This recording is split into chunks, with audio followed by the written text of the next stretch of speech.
Dans le communiqué que le M23 a publié le lundi 6 novembre, le mouvement rebelle condamne les attaques armées menées par l'armée congolaise avec l'aide de militaires burundais et ceux que ce mouvement qualifie de mercenaires, dont les FDLR, auteurs du génocide rwandais, Wazalendo, Mai Mai, ADF, Codeco et bien d'autres, sur des zones que le M23 a cédées à la force régionale dans le cadre des décisions prises par les chefs d'État de l'EAC. Selon le communiqué, dans ces attaques, des civils sont tués, leurs villages incendiés et leurs biens pillés.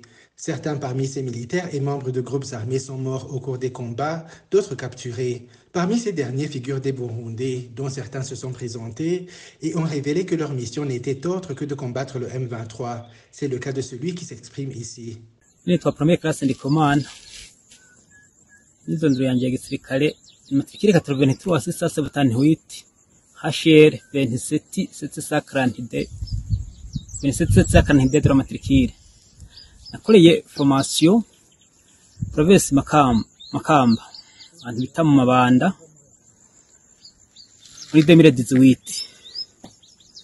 Navukiye Mwaro 2025 z'ukwa gatatu mwaka w'igihumbi kimwe amajana 1993. Ibataye ni kati sanduze Quatrième division. Kompanyi ya kabiri ibiri yatwagwa no bita Hazimana. Iproto yatwagwa no muri Etena ni ya mbere.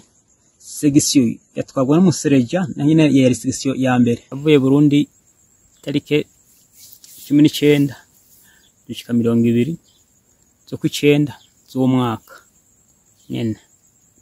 Mission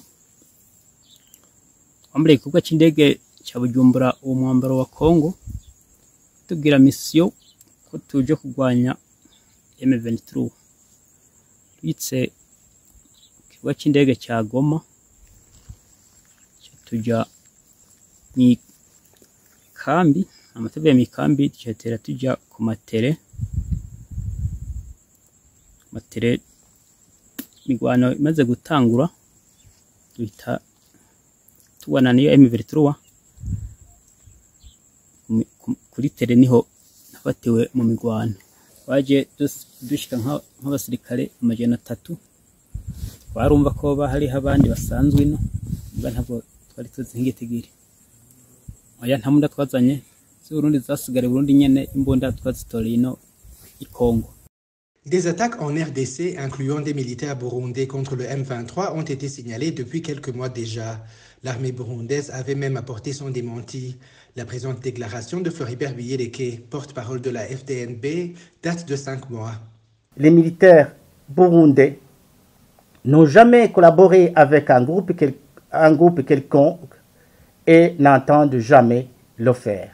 Les propos du colonel Floribert Biyeleke sont à tout point pareils à ceux du président burundais Evariste Ndayishimiye, en même temps président de l'EAC, sur les médias français RFI et France 24, où il a affirmé que des militaires burundais sont déployés en RDC dans l'unique cadre de la force régionale. Mais depuis l'apparition des preuves de militaires burundais morts et capturés dans les combats qui contredisent ces discours, le gouvernement burundais s'est muré dans le silence.